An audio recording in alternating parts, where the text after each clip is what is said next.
हाय, मैं हूँ stranger explainer. आज हम ओशो की पुस्तक संभोग से समाधि की ओर के एक बहुत ही गहरे और प्रासंगिक विषय नारी और क्रांति पर चर्चा करेंगे। अगर आपने हमारी पिछली वीडियो नहीं देखी है तो उसे जरूर देखें ताकि इस विषय को बेहतर तरीके से समझ सकें। नारी और क्रांति का संबंध। ओशो कहते हैं कि नारी सृजन और परिवर्तन की मूल शक्ति है। नारी के बिना क्रांति अधूरी है, क्योंकि नारी केवल एक व्यक्ति नहीं बल्कि ऊर्जा और सृजन का स्रोत है। नारी वह शक्ति है जो नई सोच, नई दिशा और समाज में संतुलन लाने की क्षमता रखती है। समाज में नारी की स्थिति सदियों से नारी को परंपराओं और नियमों की जंजीरों में बांध दिया गया है। उसे स्वतंत्र सोच और स्वतंत्रता से वंचित रखा गया है। लेकिन क्रांति तब होती है जब नारी अपनी वास्तविक शक्ति को पहचानती है। नारी की क्रांति क्या है?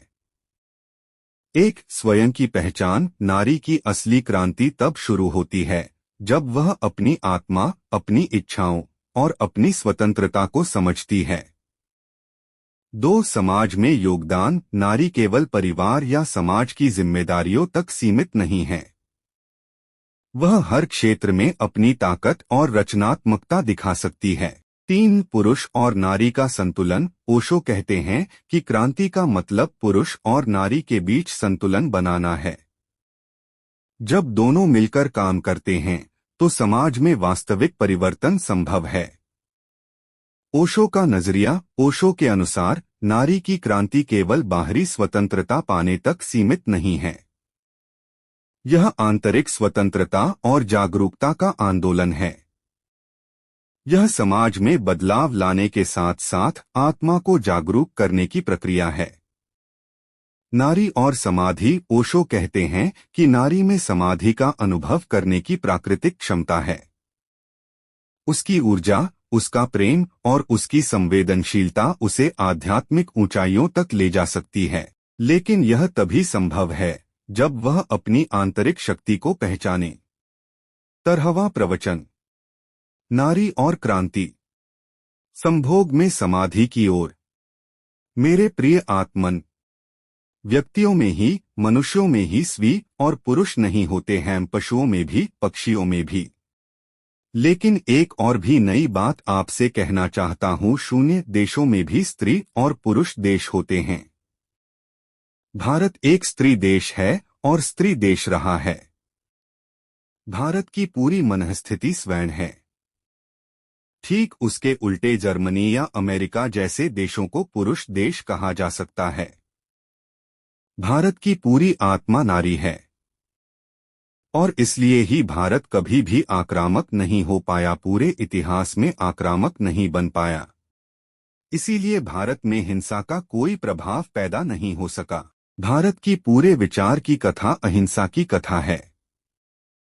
भारत के पूरे इतिहास को देखें तो एक बहुत आश्चर्यजनक घटना मालूम पड़ती है। दुनिया का कोई भी देश उस अर्थों में खैन नारी नहीं है जिस अर्थों में भारत है। यही भारत का दुर्भाग्य भी सिद्ध हुआ, क्योंकि सारा जगत पुरुषों का, सारा जगत पुरुष वृत्तियों का, सारा जगत आक्रामक, सारा जगत हिंसात्मक। भारत अकेला आक्रामक नहीं, हिंसात्मक नहीं। तो भारत के पिछले 3000 वर्ष का इतिहास दुख, परेशानी और कष्ट का इतिहास रहा है।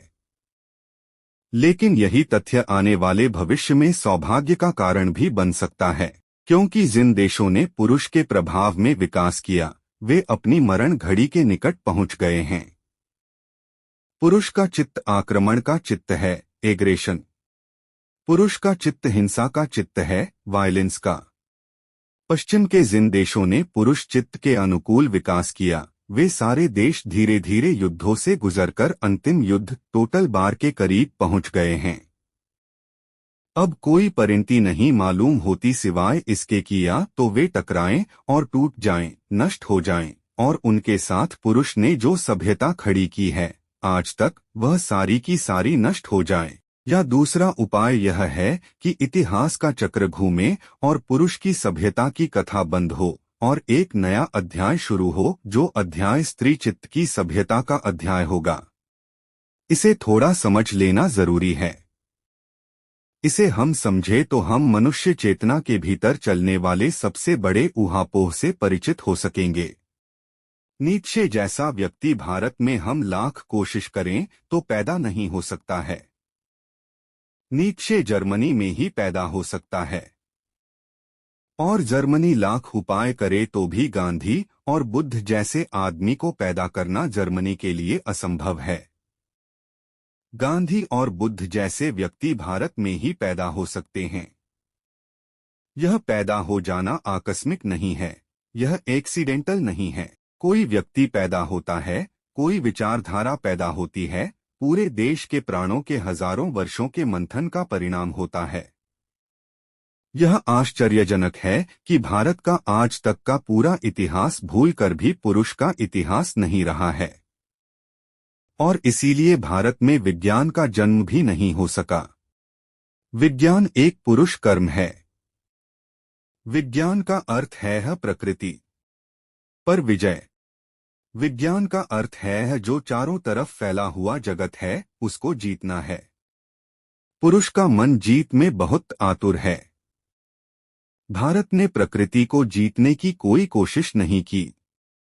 असल में भारत ने कभी भी किसी को जीतने की कोई कोशिश नहीं की। जीतने की धारणा ही भारत के चित्त में बहुत गहरे नहीं जा सकी। कभी किन्हीं ने छोटे मोटे प्रयास किए तो भारत की आत्मा उनके साथ खड़ी नहीं हो सकी। स्वभावतः जिस दुनिया में सारे लोग जीतने के लिए आतुर हों, उसमें भारत पिछड़ता चला गया। यह भी दिखाई पड़ेगा कि इस पिछड़ जाने में अब तक तो दुर्भाग्य रहा, लेकिन आगे सौभाग्य हो सकता है, क्योंकि वे जो जीत की दौड़ में आगे गए थे, वे अपनी जीत के ही अंतिम परिणाम में वहां पहुंच गए हैं, जहां आत्मघात के सिवाय और कुछ भी नहीं हो सकता। बुद्ध ने कहा था, वैर से बैर को नहीं जीता जा सकता और हिंसा से हिंसा भी नहीं जीती जा सकती। लेकिन यह किसी ने भी सुना नहीं जा सकता था। समय नहीं था परिपक्व सुनने के लिए। आज यह बात सुनी जा सकती है। आज यह समझ में आना शुरू हो गया कि आज तो हिंसा का अर्थ है सार्वजनिक विनाश।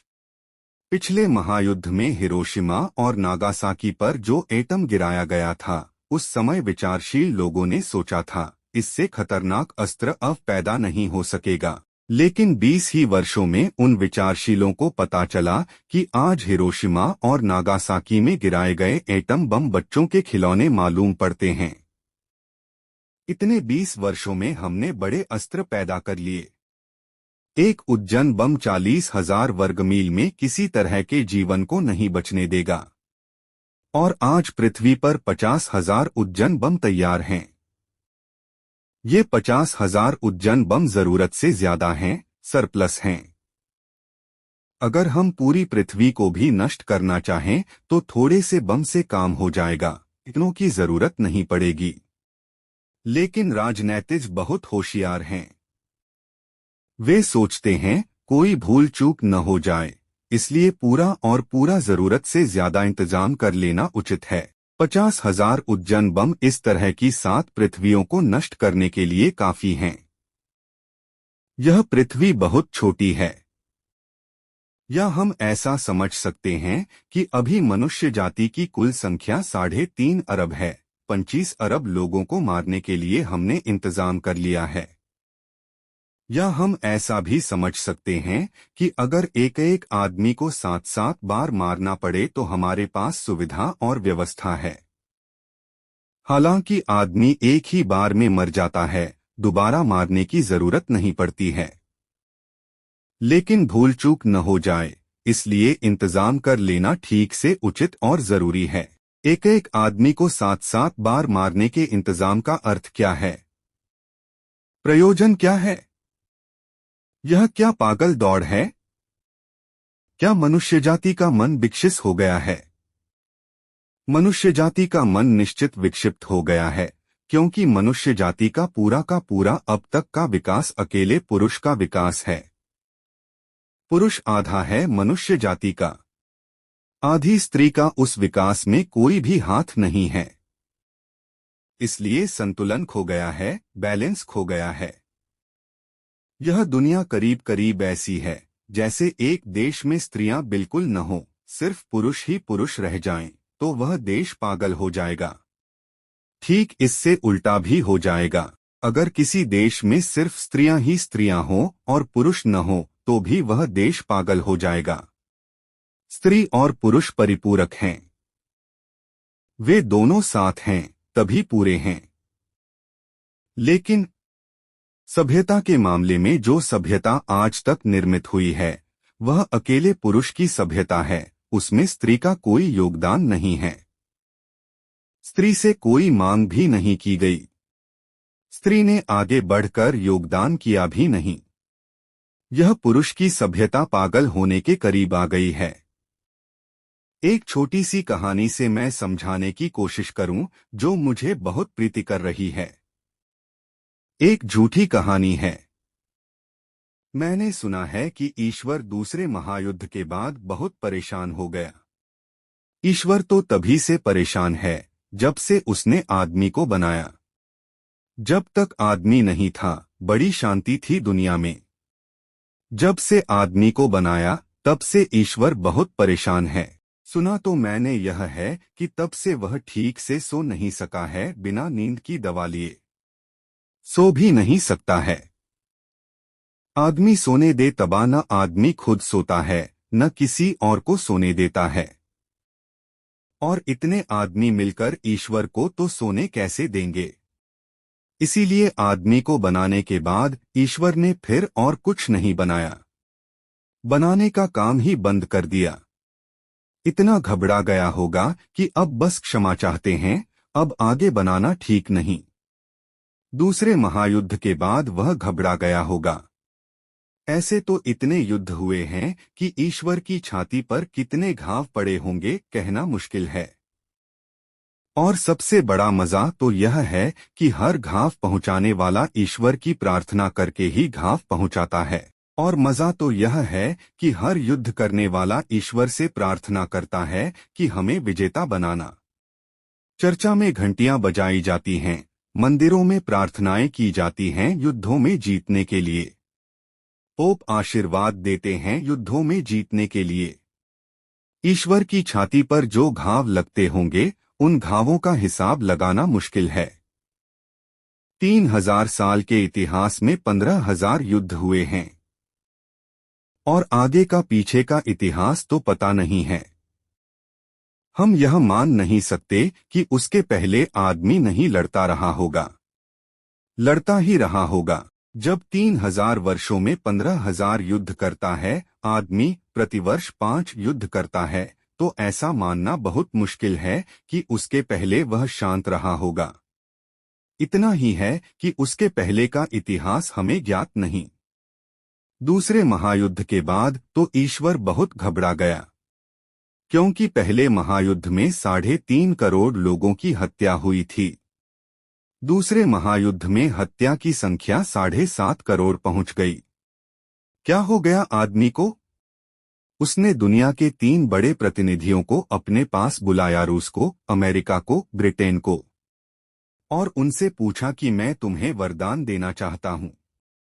तुम एक एक वरदान मांग लो ताकि यह दुनिया की पागल दौड़ बंद हो जाए, युद्ध बंद हो जाएं, आदमी बच सके। और फिर यह तो ठीक भी है, अगर आदमी यह तय करता हो कि हमें मरता है तो मर जाए, लेकिन अपने साथ सारे जीवन को नष्ट करने का तो कोई हक मनुष्य को नहीं है। मैं तुमसे प्रार्थना करता हूं। ईश्वर से हमेशा प्रार्थना की गई थी, लेकिन समय बदल गया। कभी नाच नदी पर होती है, कभी नदी नाव पर हो जाती है। ईश्वर ने हाथ जोड़कर घुटने टेक दिए उन तीनों के मामने की हम प्रार्थना करते हैं, एक एक वरदान मांग लो, तुम जो भी चाहते हो मैं पूरा कर दूं।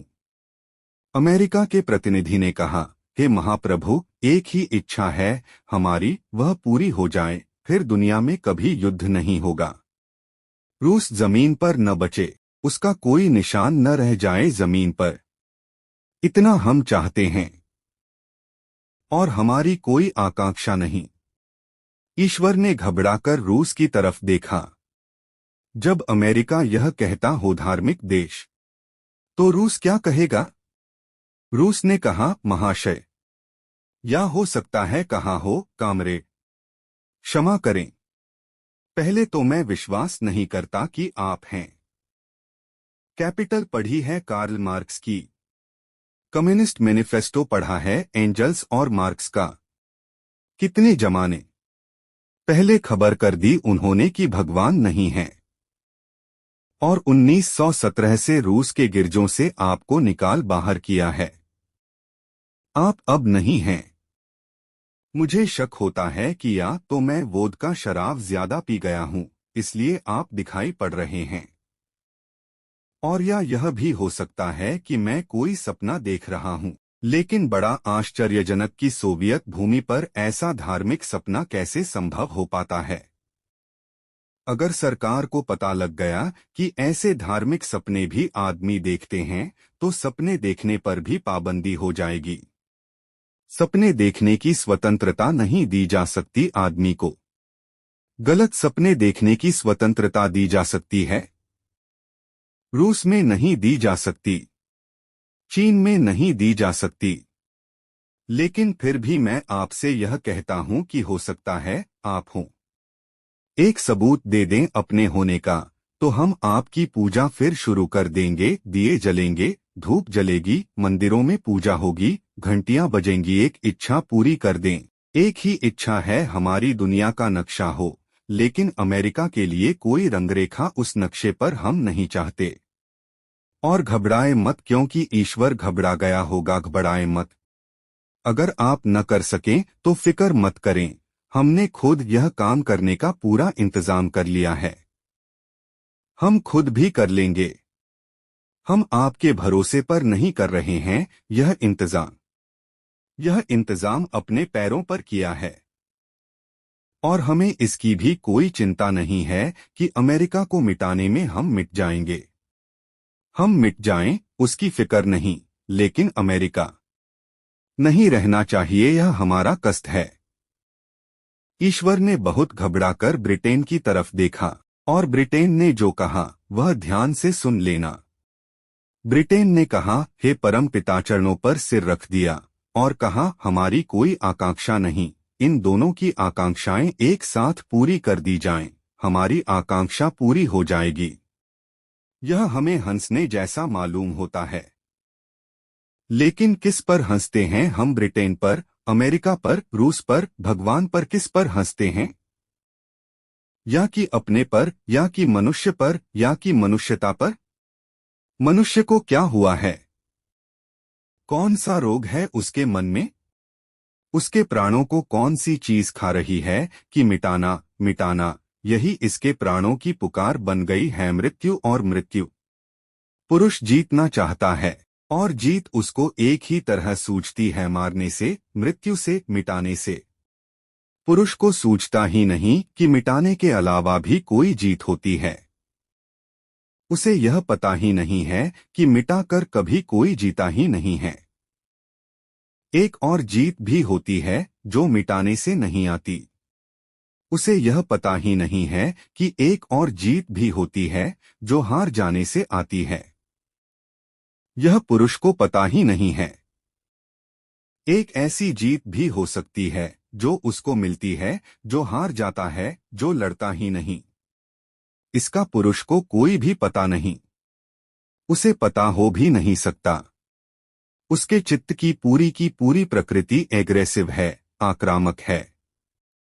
उसका एक ही ख्याल है, दबो या दबाओ, हारो या जीतो। और जीतने की दौड़ में चाहे कुछ भी हो जाए, खुद मिटो, चाहे कोई मिट जाए, लेकिन जीतना जरूरी है।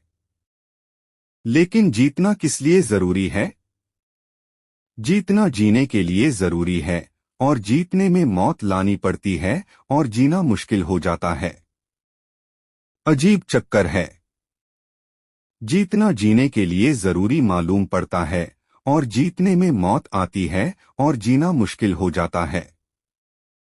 लेकिन इसी विनियस सर्किल में, इसी दुष्ट चक्र में पिछले 3-4 हजार वर्ष का इतिहास आदमी का घूमते घूमते आखिरी जगह क्लाइमेक्स पर आ गया है, जहां की विश्वयुद्ध की पूरी संभावना खड़ी हो गई है।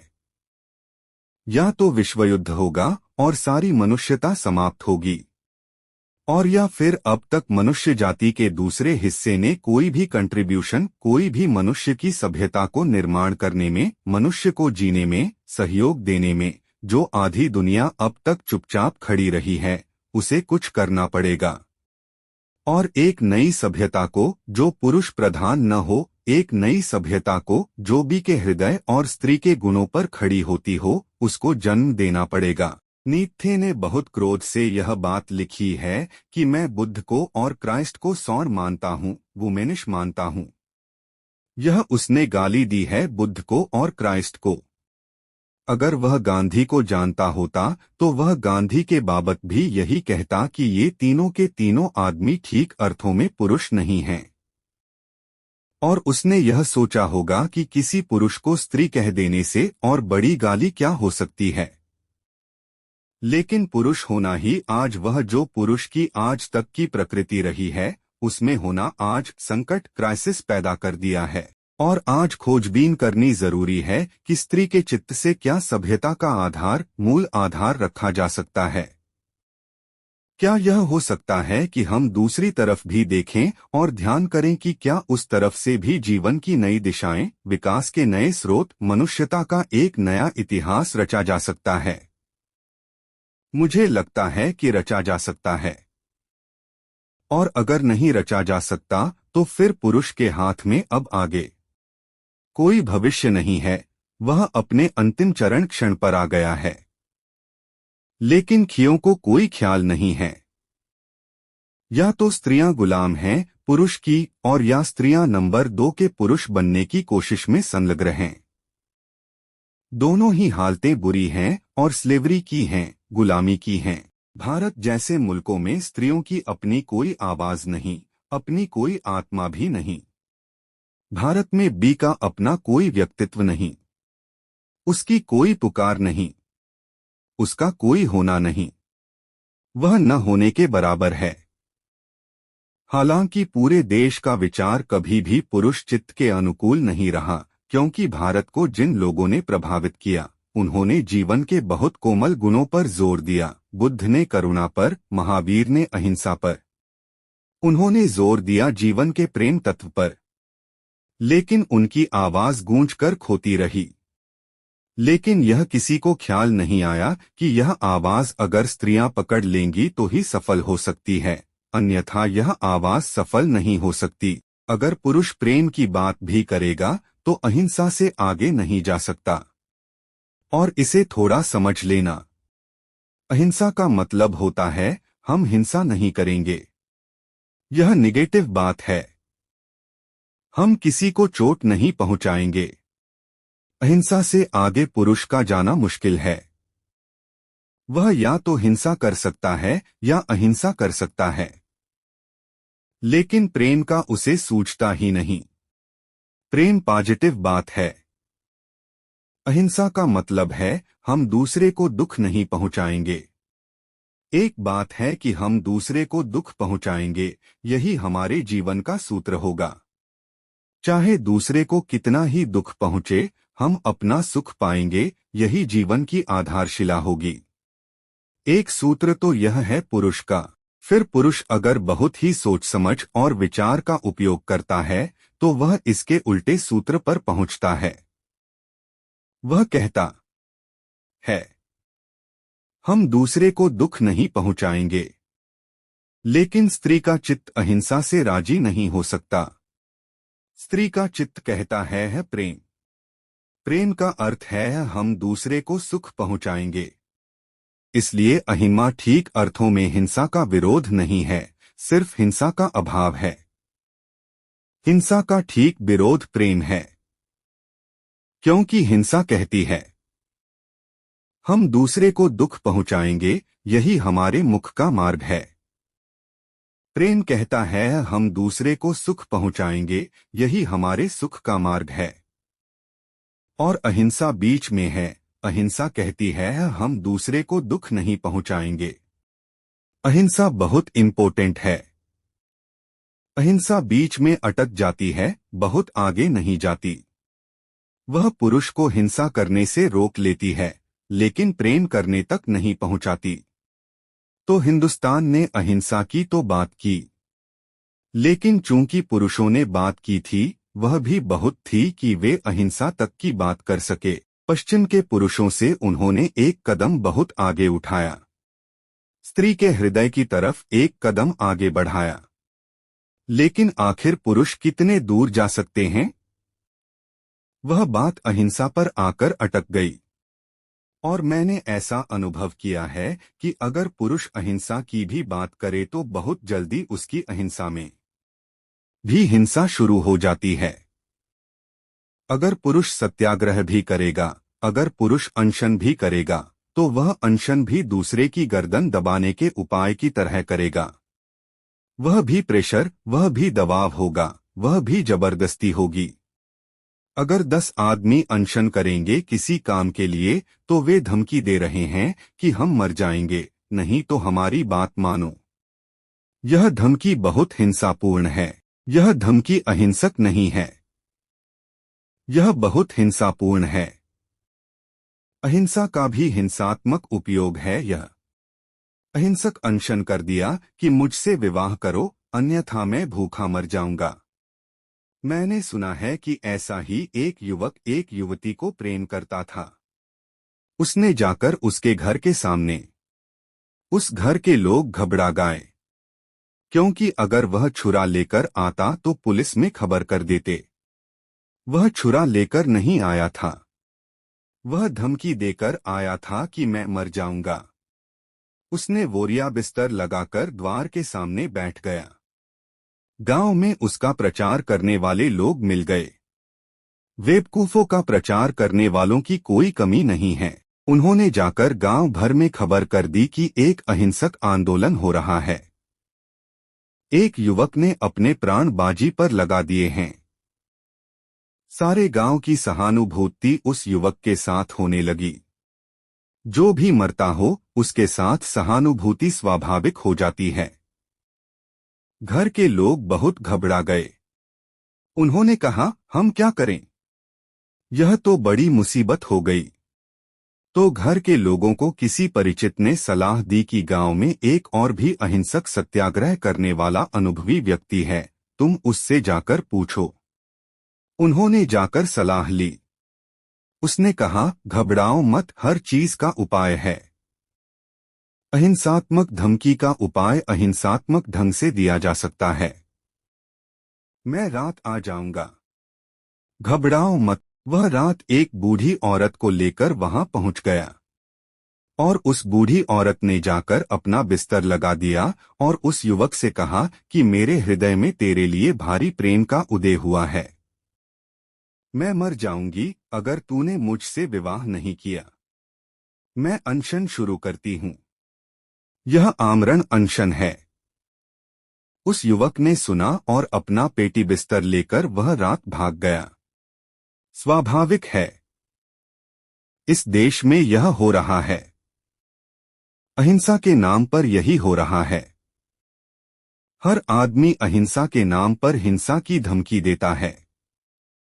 आंध्र को अलग करो, नहीं तो आमरण अनशन करके मर जाएंगे। पंजाब को अलग करो, नहीं तो यह हो जाएगा। कोई भी आदमी धमकी दे रहा है। यह बड़ी हैरानी की बात है कि गांधी ने अहिंसा की बात की और अहिंसा का पुरुष उपयोग बिल्कुल हिंसात्मक ढंग से कर रहे हैं। किसी को कल्पना भी नहीं हो सकती कि पुरुष का मन ऐसा है कि उसके हाथ में जो भी हथियार आ जाएगा, चाहे तलवार और चाहे सत्याग्रह, वह दोनों का उपयोग हिंसात्मक ढंग से करेगा। पुरुष के चित्त की बनावट आक्रामक है, हिंसात्मक है। और अब तक चूंकि सारी संस्कृति उसके आधार पर निर्मित हुई है, इसलिए हमारी संस्कृति हिंसात्मक है। क्या यह नहीं हो सकता कि स्त्री के हृदय की आवाज को भी इस संस्कृति के निर्माण में पत्थर बनाया जाए? लेकिन खी तो चुप है। या तो वह गुलाम है, जैसा मैंने कहा, या वह पुरुष होने की दौड़ में है।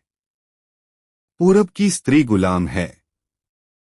उसने कभी यह घोषणा ही नहीं की कि मेरे पास भी आत्मा है। वह चुपचाप पुरुष के पीछे चल पड़ती है। अगर राम को सीता को फेंक देना है तो सीता की कोई आवाज नहीं है। अगर राम कहते हैं कि मुझे शक है तेरे चरित्र पर, तो उसे आग में डाला जा सकता है। यह बड़े मजे की बात है। यह किसी के ख्याल में कभी नहीं आती कि सीता लंका में बंद थी, अकेली थी, तो राम को उसके चरित्र पर शक होता है। लेकिन सीता को राम के चरित्र पर शक नहीं होता, वे इतने दिन अकेले थे। और अगर अग्नि से गुजरना ही है तो राम को आगे और सीता को पीछे गुजरना चाहिए। जैसा कि हमेशा शादी विवाह में राम आगे रहे और सीता पीछे रही, चक्कर लगाती रही। फिर आग में घुसते वक्त सीता अकेली आग में चली गई, राम बाहर खड़े निरीक्षण करते रहे। बड़े धोखे की बात मालूम पड़ती है। और 3-4 हजार वर्ष हो गए रामायण को लिखे, यह मैं आपसे पहली दफे कह रहा हूं। यह बात कभी नहीं उठाई गई कि राम की अग्नि परीक्षा क्यों नहीं होती। नहीं, पुरुष का तो सवाल ही नहीं है। ये सब सवाल स्त्री के लिए हैं। स्त्री की कोई आत्मा नहीं, उसकी कोई आवाज नहीं। फिर यह अग्नि परीक्षा से गुजरी हुई स्त्री भी एक दिन दूध में से मक्खी की तरह फेंक दी गई, तो भी कोई आवाज नहीं है। कोई आवाज नहीं है। और हिंदुस्तान भर की स्त्रियां राम को मर्यादा पुरुषोत्तम कहे चली जाएंगी, मंदिर में जाकर दिया घुमाती रहेंगी और पूजा प्रार्थना करती रहेंगी। राम की पूजा स्त्रियां करती रहेंगी। तो फिर स्त्रियों के पास कोई आत्मा नहीं है, कोई सोच विचार नहीं है। सारे हिंदुस्तान की स्त्रियों को कहना था कि बहिष्कार हो गया राम का। कितने ही ऊंचे आदमी रहे होगे, लेकिन बात खत्म हो गई। स्त्रियों के साथ भारी अपमान हो गया, भारी असम्मान हो गया। लेकिन राम को स्त्रियां ही जिंदा रखे हैं। राम बहुत प्यारे आदमी हैं, बहुत अद्भुत आदमी हैं, लेकिन राम को भी यह ख्याल पैदा नहीं होता कि वे स्त्री के साथ क्या कर रहे हैं। वह हमारी कल्पना में नहीं है, वह हमारे ख्याल में नहीं है। युधिष्ठिर जैसा अद्भुत आदमी द्रौपदी को जुए में दांव पर लगा देता है। फिर भी कोई यह नहीं कहता कि हम अब युधिष्ठिर को धर्मराज नहीं कहेंगे। नहीं, कोई यह नहीं कहता। बल्कि कोई कहेगा तो हम कहेंगे अधार्मिक आदमी है, नास्तिक आदमी है, इसकी बात मत सुनो। लेकिन स्त्री को जुए पर दांव पर लगाया जा सकता है, क्योंकि भारत में स्त्री संपदा है, संपत्ति है। हम हमेशा से कहते ही रहे हैं, स्त्री संपत्ति। शब्द भी उपयोग करते हैं, शून्य स्त्री संपत्ति। और इसीलिए तो पति को स्वामी कहते हैं। स्वामी का मतलब आप समझते हैं क्या होता है। अगर हिंदुस्तान की स्त्री में थोड़ी भी अक्ल होगी तो एक एक शब्दकोश से स्वामी को निकाल बाहर कर देना चाहिए। कोई पुरुष किसी स्त्री का स्वामी नहीं हो सकता। स्वामी का क्या मतलब होता है? स्त्री दस्तखत करती है अपनी चिट्ठी में आपकी दासी, और पतिदेव बहुत प्रसन्न होकर पढ़ते हैं, बाहे आनंदित होते हैं कि बड़ी प्रेम की बात लिखी है। लेकिन इसका पता है कि स्वामी और दास में कभी प्रेम नहीं हो सकता। कैसे प्रेम हो सकता है? प्रेम की संभावना समान तल पर हो सकती है। स्वामी और दास में क्या प्रेम हो सकता है?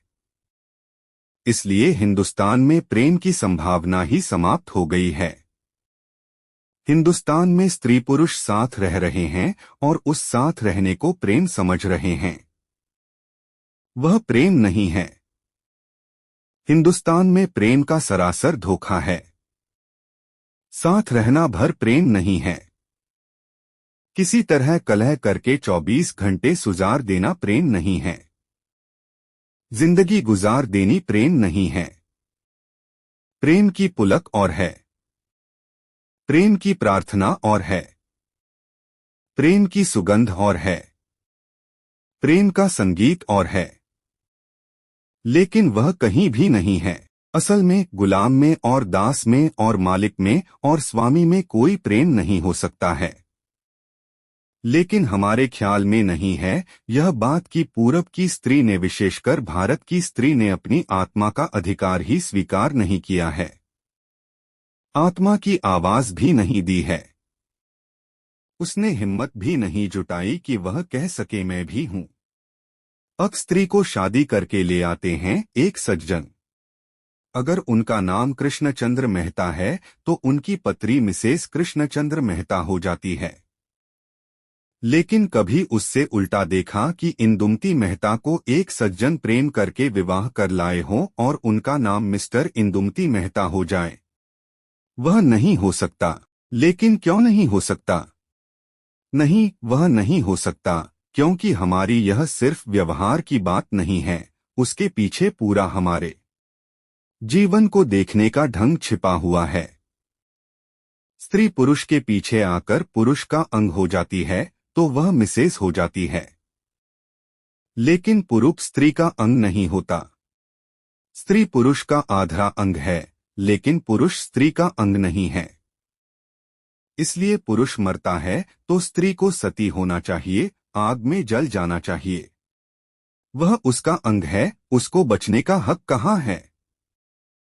हिंदुस्तान में हजारों वर्षों में कितनी लाखों स्त्रियों को आग में जलाया है, उसका हिसाब लगाना बहुत मुश्किल है, बहुत मुश्किल है। और किस पीड़ा से उन स्त्रियों को गुजरना पड़ा है, इसका हिसाब लगाना मुश्किल है।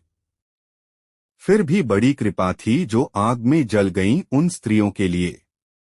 लेकिन जब से आग में जलना बंद हो गया है तो करोड़ों विधवाओं को हम रोके हुए हैं। उनका जीवन आग में जलने से भी ज्यादा बदतर है। सती की प्रथा विधवा की प्रथा से ज्यादा बेहतर थी।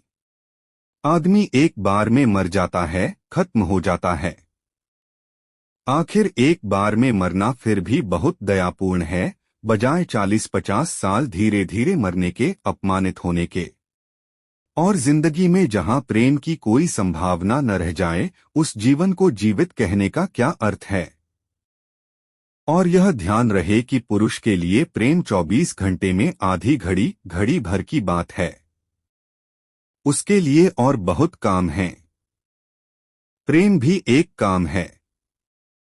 प्रेम से भी वह निपटकर जल्दी से दूसरे कामों में लग जाता है। स्त्री के लिए प्रेम ही एकमात्र काम है, वह उसकी 24 घंटे की जिंदगी है।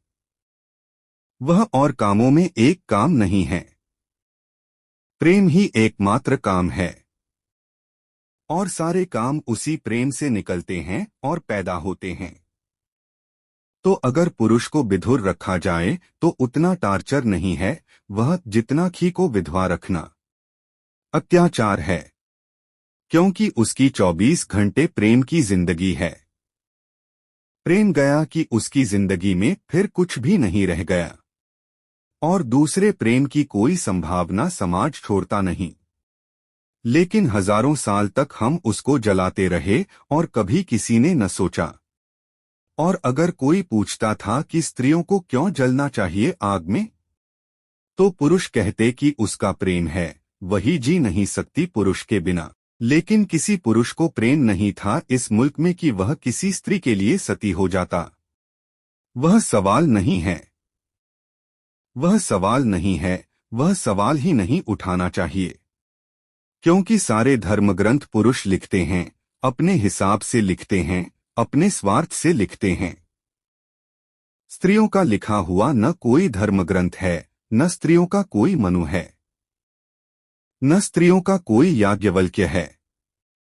स्त्रियों का कोई स्मृतिकार नहीं, स्त्रियों का कोई धर्मग्रंथ नहीं, स्त्रियों का कोई सूत्र नहीं, उनकी कोई आवाज नहीं। तो पूरब की स्त्री तो एक गुलाम छाया है जो पति के आगे पीछे घूमती रहती है। पश्चिम की स्त्री ने विद्रोह किया है, और मैं कहता हूं कि अगर छाया ही बना रहना है तो उससे बेहतर है वह विद्रोह। लेकिन वह विद्रोह बिल्कुल गलत रास्ते पर चला गया। वह गलत रास्ता यह है कि पश्चिम की स्त्री ने विद्रोह का मतलब यह लिया है कि ठीक पुरुष जैसी वह भी खड़ी हो जाए, पुरुष जैसी हो जाए। तो पश्चिम की स्त्री पुरुष होने की दौड़ में पड़ गई। वह पुरुष जैसे वस्त्र पहनेगी, पुरुष जैसे बाल कटाएगी, पुरुष जैसे सिगरेट पीना चाहेगी, पुरुष जैसे सड़कों पर चलना चाहेगी, पुरुष जैसे अभद्र शब्दों का उपयोग करना चाहेगी। वह पुरुष के मुकाबले खड़ी हो जाना चाहती है। एक लिहाज से फिर भी अच्छी बात है। कम से कम बगावत तो है, कम से कम हजारों साल की गुलामी को तोड़ने का ख्याल तो है। लेकिन गुलामी ही नहीं तोड़नी है, क्योंकि गुलामी तोड़कर भी कोई कुएं से खाई में गिर सकता है। पश्चिम की खी उसी हालत में खड़ी हो गई है। वह जितना अपने को पूर्व के जैसा बनाती जा रही है, उतना ही उसका व्यक्तित्व फिर बोता चला जा रहा है। भारत में वह छाया बनकर खत्म हो गई। पश्चिम में वह नंबर 2 का पुरुष बनकर खत्म होती जा रही है। उसका अपना कोई व्यक्तित्व वहां भी नहीं रह जाएगा। और यह ध्यान रहे, रवि के पास एक अपने तरह का व्यक्तित्व है, जो पुरुष से बहुत भिन्न, बहुत विरोधी, बहुत अलग, बहुत दूसरा है। उसका सारा आकर्षण, उसके जीवन की मारी सुगंध उसके अपने होने में है, उसके निज होने में है। अगर वह अपनी निजता के बिंदु से च्युत होती है और पुरुष जैसे होने की दौड़ में लग जाती है, तो यह बात उतनी ही बेहूदी होगी जैसे कोई पुरुष स्त्रियों के कपड़े पहनकर और दाढ़ी मूछ घुटाकर और खियों जैसा बनकर घूमने लगता है तो बेहुदा हो जाता है। यह बात उतनी ही बेहूदी है। लेकिन पुरुष इसकी निंदा नहीं करेगा। पुरुष इसकी निंदा नहीं करेगा, क्योंकि स्त्रियां पुरुष जैसी हो रही हैं, पुरुष को क्या चिंता है। आपने हमेशा सुना होगा, अगर कोई पुरुष स्त्रियों जैसे ढंग से रहे तो लोग कहेंगे नामर्द, उसकी निंदा होगी। लेकिन अगर कोई स्त्री पुरुषों जैसी रहे तो वे कहेंगे खूब लड़ी मर्दानी, वह तो झांसी वाली रानी थी, इज्जत देंगे उसको। कि अगर पुरुषों जैसे ढंग अख्तियार करे तो उसको इज्जत मिलेगी, और पुरुष अगर स्त्रियों जैसे ढंग अख्तियार करे तो उसका अपमान होगा। पुरुष को भी इसमें मजा आता है कि स्त्री पुरुष जैसे होने की कोशिश कर रही है। इसका अर्थ है कि उसने हमारी श्रेष्ठता फिर स्वीकार कर ली। कल तक वह पति के रूप में श्रेष्ठता स्वीकार करती थी, हम तब भी सुपीरियर थे, मालिक थे। अब भी हम सुपीरियर हैं। अब वह हमारे जैसे होने की कोशिश कर रही है। और ध्यान रहे, स्त्री कितना ही पुरुष जैसी हो जाए, कार्बन कॉपी से ज्यादा नहीं हो सकती। कैसे हो सकती है? कैसे हो सकती है स्त्री पुरुष जैसी? और कार्बन कॉपी फिर छाया रह जाएगी। और यह बड़े मजे की बात है, हिंदुस्तान में पुरुष ने जबरदस्ती स्त्री को छाया बना दिया। पश्चिम की स्त्री अपने हाथ से मेहनत करके छाया बनी जा रही है। क्या कोई तीसरा रास्ता नहीं है? ये दोनों बातें स्त्री जाति के लिए खतरनाक हैं। ये दोनों बातें प्रतिक्रियावादी हैं, रिएक्शनरी हैं। स्त्री की जिंदगी में एक क्रांति चाहिए। पश्चिम में क्रांति भटक गई और विद्रोह हो गई है। विद्रोह क्रांति नहीं है। बगावत क्रांति नहीं है। क्रांति का मतलब है एक नए व्यक्तित्व का उद्घाटन। बगावत का मतलब है पुराने व्यक्तित्व को तोड़ देना है, इसकी बिना फिक्र किए कि नया व्यक्तित्व कुछ बनता है कि नहीं बनता है। बगावत क्रोध है, क्रांति विचार है। बगावत कर देना बहुत आसान है। क्रांति करना बहुत सोच विचार और चिंतन की बात है। भारत की स्त्री को भी पश्चिम की स्त्री की दौड़ पकड़ेगी, क्योंकि भारत के पुरुष को पश्चिम के पुरुष की दौड़ पकड़ी। उसी के पीछे स्त्री भी जाएगी। आज नहीं कल वह भी, और उसने होना शुरू कर दिया है। वह पुरुष के साथ पुरुष जैसा होने की दौड़ में वह शामिल हो गई है। आज नहीं कल भारत में भी वही होगा जो पश्चिम में हो रहा है। और पश्चिम में जो हो गया है वह इतना दुखद है कि अब भारत में उसको फिर दोहरा लेना, एक बहुत बढ़िया मौका खो देना है, एक परिवर्तन का, एक ट्रांजिशन का मौका खो देना है। एक बदलाहट का वक्त आया है और फिर बदलाहट में हम वही गलती किए ले रहे हैं, वही गलती जिसमें कुछ फर्क नहीं पड़ेगा, वही भूल फिर हो जाएगी। सीईएन जोड़ ने कहीं लिखा है कि जब मैं पैदा हुआ, छोटा था, तो होम्स थे, मेरे देश में घर थे। अब सिर्फ हाउसेज हैं, अब सिर्फ मकान हैं। स्वभावतः अगर स्त्री पुरुष जैसी हो जाती है तो होम जैसी चीज समाप्त हो जाएगी, घर जैसी चीज समाप्त हो जाएगी, मकान रह जाएंगे। मकान रह जाएंगे क्योंकि मकान घर बनता था एक व्यक्तित्व से, स्त्री के। वह खो गया। अब वह ठीक पुरुष जैसी कलह करती है, पुरुष जैसी झगड़ती है, पुरुष जैसी बात करती है, विवाद करती है।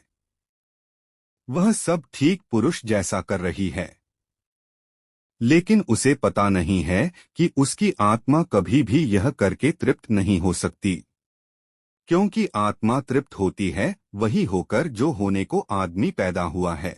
एक गुलाब गुलाब बन जाता है तो तृप्ति आती है, एक चमेली चमेली बन जाती है तो तृप्ति आती है।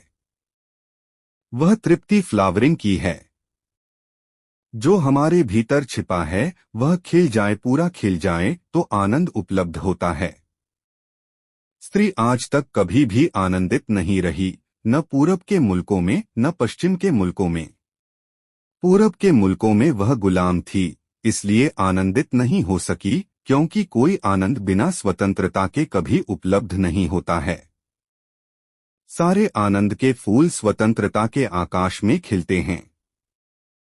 और ध्यान रहे, अगर स्त्री आनंदित नहीं है तो पुरुष कभी आनंदित नहीं हो सकता है। वह लाख सिर पटके, क्योंकि समाज का आधा हिस्सा दुखी है, घर का केंद्र दुखी है, तो वह दुखी केंद्र अपने चारों तरफ दुख की किरणें फेंकता रहता है। और उस दुख के केंद्र की किरणों में सारा व्यक्तित्व समाज का दुखी हो जाता है। और मैं आपसे कहना चाहता हूं, जितना दुख होता है उतनी हिंसा शुरू हो जाती है। क्यों?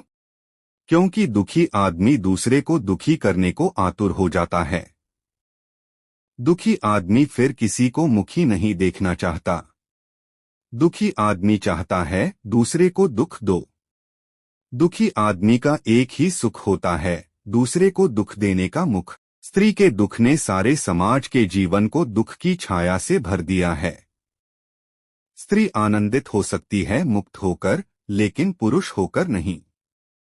मुक्त हो जाए और पुरुष जैसी होने लगे फिर दुखी हो जाएगी। आज पश्चिम की स्त्री कोई सुखी नहीं है। वह फिर उसने नए दुख खोज लिए हैं। फिर नए दुखों में उसने अपने व्यक्तित्व को कस लिया है। और फिर समाज वहां एक नए तनाव में भरता चला जाएगा। क्या किया जा सकता है? कौन सी क्रांति? मैं एक तीसरा सुझाव देना चाहता हूं, और वह यह कि एक वक्त है, इस वक्त मुल्क के सामने बदलाहट होगी। बदलाहट का समय है। अब स्त्री की गुलामी ज्यादा दिन नहीं चलेगी। हालांकि स्त्री की अभी भी कोई इच्छा नहीं है बहुत की गुलामी टूट जाए, और पुरुष तो चाहेगा क्यों। लेकिन सारी दुनिया की हवाएं धक्के दे रही हैं और गुलामी टूट रही है। भारत की स्त्रियां यह न सोचें कि उनके कुछ करने से गुलामी टूट रही है। भारत बहुत अजीब देश है। सारी दुनिया की हवाएं बदली। 1947 में हम आजाद हो गए। हमने समझा कि हमने आजादी ले ली। वह हमने आजादी ली नहीं। वह दुनिया की हवाएं बदली, दुनिया का पूरा मौसम बदला, दुनिया में एक परिवर्तन का वक्त आया, आजादी हमें मिली। हिंदुस्तान के किसी नेता को पता भी नहीं था कि आजादी 1947 में मिल सकती है। कल्पना भी नहीं थी। आंदोलन तो हमारा 42 में खत्म हो गया था, और बड़ा भारी आंदोलन था, 7 दिन में खत्म हो गया था। ऐसी महान क्रांति दुनिया में कभी नहीं हुई थी। वह 7 दिन में खत्म हो गया था। उसके बाद हम ठंडे पड़ चुके थे। अब 20 साल तक कोई दोबारा जाने को जेल में राजी भी नहीं हो सकता था। अचानक आजादी आ गई तो हमने कहा कि हमने आजादी ले ली। ठीक वैसे ही भारत की स्त्री की आजादी भी आ रही है। यह भूल में मत पड़ना कि वह आजादी ले रही है। और ध्यान रहे, जो आजादी आती है उस आजादी में और जो आजादी ली जाती है उस आजादी में जमीन आसमान का फर्क होता है। जो आजादी मिलती है वह मुर्दा होती है, वह कभी जिंदा नहीं हो सकती। भीख रहती है और आजादी भी भीख में मिल सकती है। इसीलिए इस मुल्क को जो आजादी मिली वह मुर्दा आजादी है, बिल्कुल डेड, उसमें कोई जिंदगी नहीं है। सड़ी हुई लाशों वाली आजादी है। इसलिए 20 साल से हम सड़ रहे हैं। उस आजादी से कोई पुलक नहीं आई जीवन में, न कोई नृत्य आया, न कोई खुशी आई, न कोई उत्साह आया, न कुछ ऐसा हुआ कि हम बदल दें अब जिंदगी को, हजारों साल के सिलसिले को तोड़ दें, नया मुल्क बनाएं, नया आदमी पैदा करें। वह कुछ भी पैदा नहीं हुआ। बस इतना हुआ कि हमने झंडा बदल दिया, दूसरा झंडा फहरा दिया और नेता बदल दिए। हालांकि सिर्फ शरीर बदला नेताओं का। उनकी बुद्धि वही रही जो पिछले नेताओं की थी, जो पिछले हुकूमत करने वालों की थी। बुद्धि वही की वही रही। कपड़े बदल गए, वे शेरवानी पहनकर खड़े हो गए। हमको लगा कि सब भारतीय हो गए। ठीक वैसी ही आजादी स्त्रियों के मामले में घटित हो रही है। नहीं, यह ठीक नहीं हो रहा है। नौ हिंदुस्तान की नारी को, हिंदुस्तान की स्त्री को आजादी लेनी है, क्योंकि मूल्य आजादी मिलने का नहीं है। वह जो लेने की प्रक्रिया है उसी में आत्मा पैदा होती है। इसको ठीक से समझ लेना चाहिए। वह जो लेने की प्रक्रिया है, वह जो जद्दोजहद है, वह जो संघर्ष है, वह जो स्ट्रगल है, उस स्ट्रगल में लेने की ही आत्मा पैदा होती है। आजादी मिलने से आत्मा पैदा नहीं होती। आजादी लेने की प्रक्रिया में से गुजरना ही आजाद आत्मा का पैदा हो जाना है। आजादी उसका परिणाम है। आजादी के परिणाम में आत्मा कभी पैदा नहीं होती। आत्मा पैदा हो जाए तो आजादी आती है। लेकिन भारत की स्त्री के साथ भी वही हो रहा है। आजादी उस पर आ रही है, थोपी जा रही है। वह बेमन से उसको स्वीकार करती चली जा रही है। और धीरे धीरे पश्चिम की हवाएं उसको पश्चिम की तरफ ले जाएंगी और एक मौका चूक जाएगा। इस मौके को मैं बहुत क्रांति का अवसर कहता हूं। भारत की स्त्री को करना यह है कि पहले तो उसे स्पष्ट रूप से यह समझ लेना है कि पुरुष के व्यक्तित्व की शोध और खोज खत्म हो गई। पुरुष ने जो मार्ग पकड़ा था 5-6 हजार वर्षों में, वह डेड एंड पर आ गया। अब उसके आगे कोई रास्ता नहीं है। स्त्री को पहली दफे यह सोचना है कि क्या स्त्री भी एक नई संस्कृति को जन्म देने के आधार रख सकती है। कोई संस्कृति जहां युद्ध और हंसा न हो, कोई संस्कृति जहां प्रेम, सहानुभूति और दया हो, कोई संस्कृति जो विजय के लिए बहुत आतुर न हो, जीने के लिए आतुर हो, जीने की आतुरता हो, जीवन को जीने की कला और जीवन को शांति से जीने की आस्था और निष्ठा पर खड़ी कोई संस्कृति स्त्री जन्म दे सकती है। स्त्री जरूर जन्म दे सकती है। आज तक बाह्य युद्ध में कोई कितना ही मरा हो, स्त्री का मन निरंतर प्राण उसके दुख से भरे रहे हैं। उसका भाई मरता है, बेटा मरता है, बाप मरता है, पति मरता है, प्रेमी मरता है। स्त्री का कोई न कोई युद्ध में जाकर मरता है। अगर सारी दुनिया की स्त्रियां एक बार तय कर लें भाड़ में जाने दे रूम को और अमेरिका को, सारी दुनिया की स्त्रियां एक बार तय कर लें कि युद्ध नहीं होगा, दुनिया का कोई राजनीतिज्ञ युद्ध में कभी किसी को नहीं घसीट सकता। सिर्फ स्त्रियां तय कर लें कि युद्ध अब नहीं होगा, तो युद्ध नहीं हो सकता। क्योंकि कौन जाएगा युद्ध पर? कोई बेटा जाता है, कोई पति जाता है, कोई बाप जाता है। अगर स्त्रियां एक बार तय कर लें, लेकिन स्त्रियां पागल हैं। युद्ध होता है तो वे टीका करती हैं कि जाओ युद्ध पर। पाकिस्तानी माँ पाकिस्तानी बेटे के माथे पर टीका करती है कि जाओ युद्ध पर।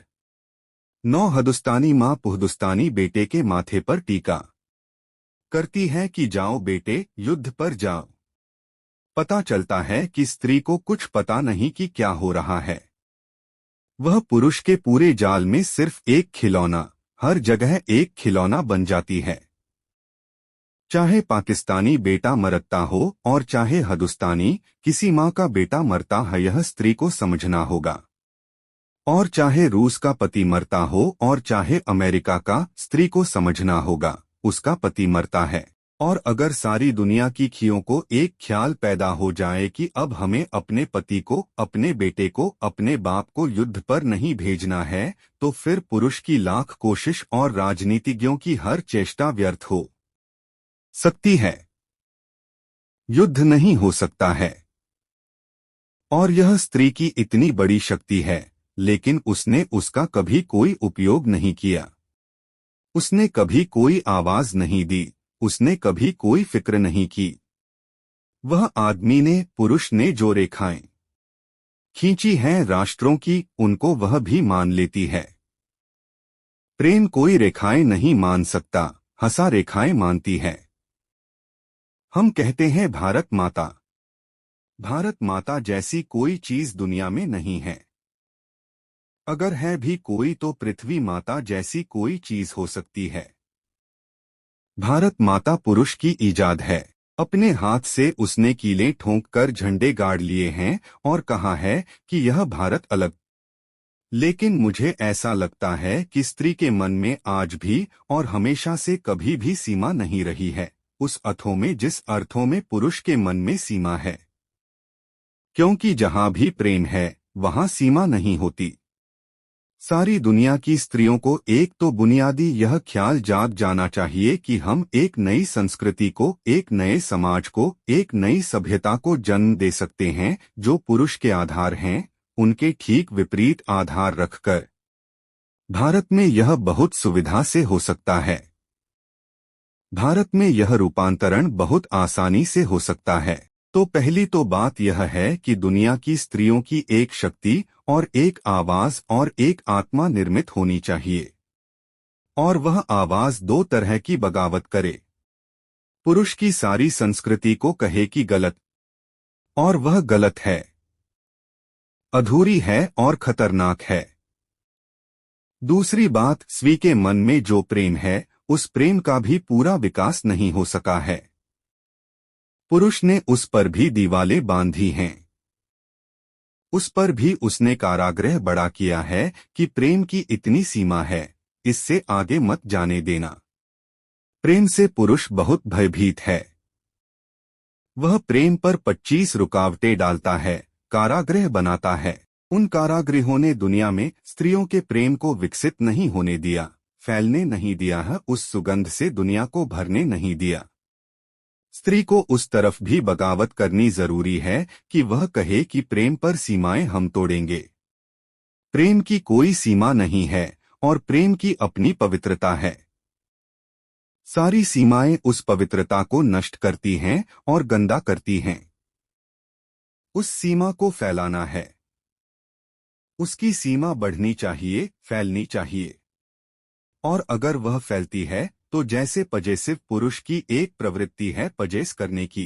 कभी आपने ख्याल किया, पुरुष की सारी प्रवृत्ति है इकट्ठा करो, मालिक बन जाओ। स्त्री की सारी प्रवृत्ति होती है दे दो, मालकियत छोड़ दो, किसी को दे दो। स्त्री का सारा आनंद दे देने में है और पुरुष का सारा आनंद कब्जा कर लेने में है। यह कब्जा करने वाला पुरुष ही दुनिया में युद्ध का कारण बना है। अगर दुनिया में कभी भी हमें एक गैरयुद्ध वाली दुनिया बनानी हो तो ध्यान रखना पड़ेगा, इकट्ठा कर लेना, पजेस कर लेना, मालिक बन जाना, इसकी प्रवृत्ति की जगह दे देने की हिम्मत जुटानी पड़ेगी। मैंने सुना है, एक छोटा सा गीत रविंद्रनाथ ने लिखा है, और मुझे बहुत प्रीतिकर लगी वह कहानी जो उस गीत में उन्होंने गाई है। गाया है कि एक भिखारी एक दिन सुबह अपने घर के बाहर निकला। त्योहार का दिन है। आज गांव में बहुत भिक्षा मिलने की संभावना है। वह अपनी झोली में थोड़े से दाने डालकर चावल के बाहर आया।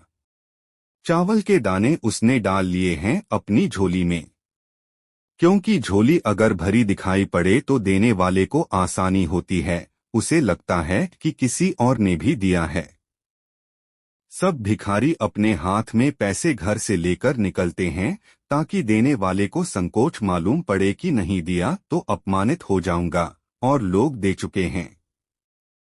आपकी दया काम नहीं करती भिखारी को देने में। आपका अहंकार काम करता है और लोग दे चुके हैं, अब मैं कैसे न दूं। वह डालकर निकला है थोड़े से दाने। थोड़े से दाने उसने डाल रखे हैं चावल के। बाहर निकला है।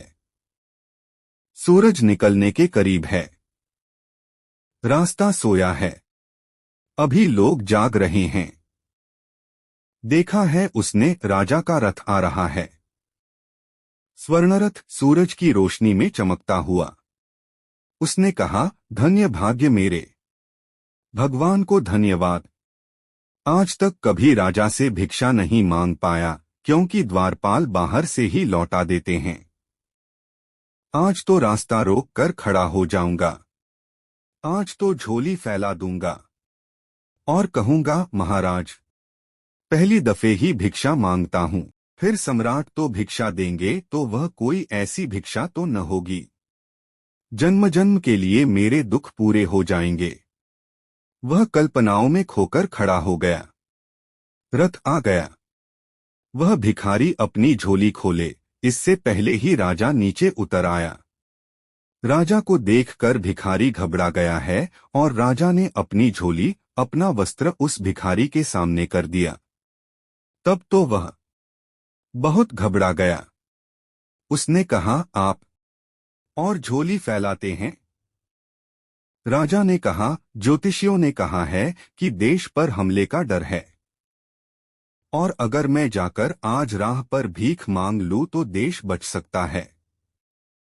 तो पहला आदमी जो मुझे मिले उसी से भीख मांगनी है। तुम ही पहले आदमी हो।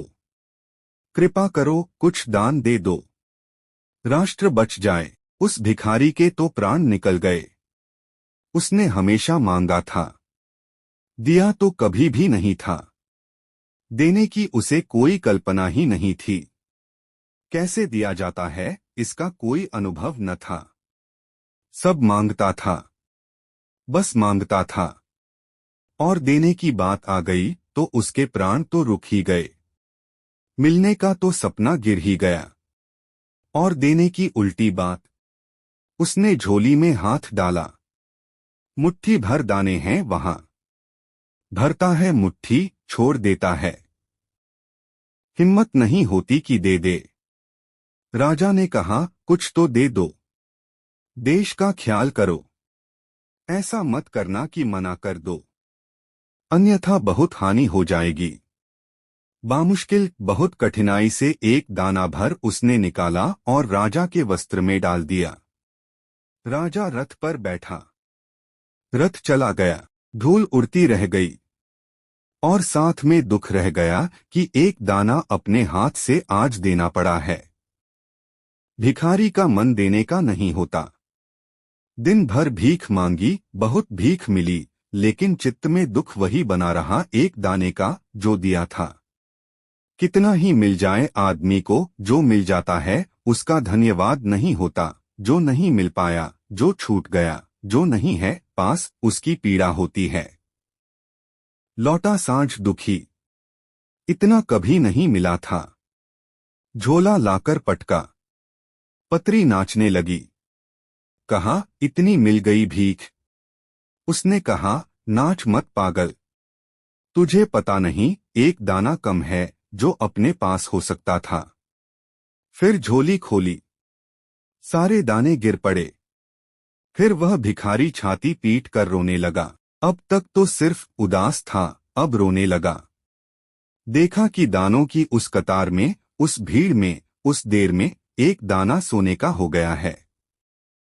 तब तो वह चिल्ला चिल्ला कर रोने लगा कि मैं अवसर चूक गया, बड़ी भूल हो गई। मैं सब दाने दे देता तो वे सब सोने के हो जाते। लेकिन कहाँ खोजें अब उस राजा को? कहाँ जाऊं? कहाँ वह रथ मिलेगा? कहाँ राजा द्वार पर हाथ फैलाएगा? बड़ी मुश्किल हो गई। अब क्या होगा? अब क्या होगा? वह तड़फने लगा। उसकी पत्नी ने कहा, तुझे पता नहीं, तुझे आज तक पता नहीं शायद कि जो हम देते हैं वही स्वर्ण का हो जाता है। जो हम इकट्ठा कर लेते हैं वह सदा मिट्टी का हो जाता है। जो जानते हैं वे गवाही देंगे इस बात की कि जो दिया है वही स्वर्ण का हो गया है। मृत्यु के क्षण में आदमी को पता चलता है। जो रोक लिया था वह पत्थर की तरह छाती पर बैठ गया है। जो दिया था, जो बांट दिया था, वह हल्का कर गया है। वह पंख बन गया है। वह स्वर्ण हो गया है। वह दूर की यात्रा पर मार्ग बन गया है। लेकिन स्त्री का पूरा व्यक्तित्व देने वाला व्यक्तित्व है। और अब तक हमने जो दुनिया बनाई है वह लेने वाले व्यक्तित्व की है। लेने वाले व्यक्तित्व के कारण पूंजीवाद है। लेने वाले व्यक्तित्व के कारण साम्राज्यशाही है। लेने वाले व्यक्तित्व के कारण युद्ध हैं, नौहसा है। क्या हम देने वाले व्यक्तित्व के आधार पर कोई समाज का निर्माण कर सकते हैं? यह हो सकता है, लेकिन यह पुरुष नहीं कर सकेगा। यह स्त्री कर सकती है। और श्री सजग हो, कॉन्शस हो, जागे तो कोई भी कठिनाई नहीं है। एक क्रांतिबड़ी से बड़ी क्रांति दुनिया में स्त्री को लानी है। वह यह कि एक प्रेम पर आधारित देने वाली संस्कृति जो मांगती नहीं, इकट्ठा नहीं करती, देती है, ऐसी एक संस्कृति निर्मित करनी है। ऐसी संस्कृति के निर्माण के लिए जो भी किया जा सके वह सब। उस सबसे बड़ा धर्म स्त्री के सामने आज कोई और नहीं। यह थोड़ी सी बात मैंने कही। पुरुष के संसार को बदल देना है आमूल। रवि के हृदय में जो छिपा है उसकी छाया को फैलाना है, उस वृक्ष को बड़ा करना है, तो शायद एक अच्छी मनुष्यता का जन्म हो सकता है। स्त्री के जीवन और चेतना की क्रांति सारी मनुष्यता के लिए क्रांति बन सकती है। कौन करेगा लेकिन यह? स्त्रियां न सोचती, न विचारती। स्त्रियां न इकट्ठी हैं, न उनकी कोई सामूहिक आवाज है, न उनकी कोई आत्मा है। शायद पुरानी पीढ़ी नहीं कर सकेगी, लेकिन नई पीढ़ी की लड़कियां कुछ अगर हिम्मत जुटाएंगी और सिर्फ पुरुष होने की नकल और बेवकूफी में नहीं पड़ेंगी तो यह क्रांति निश्चित हो सकती है। उनकी तरफ बहुत आशा से भर कर देखा जा सकता है। मेरी ये बातें इतने प्रेम और शांति से सुनी, उससे बहुत अनुग्रहित हूँ। और अंत में सबके भीतर बैठे परमात्मा को प्रणाम करता हूँ, मेरे प्रणाम स्वीकार करें। तो दोस्तों, नारी और क्रांति का यह विचार हमें याद दिलाता है कि समाज में नारी की भूमिका कितनी महत्वपूर्ण है। अगर आप भी इस विचार से सहमत हैं तो इस वीडियो को लाइक करें, शेयर करें और चैनल स्ट्रेंजर एक्सप्लेनर को सब्सक्राइब करना न भूलें। मैं हूं स्ट्रेंजर एक्सप्लेनर और ऐसे ही गहरे विचारों के साथ आपसे फिर मुलाकात करूंगा।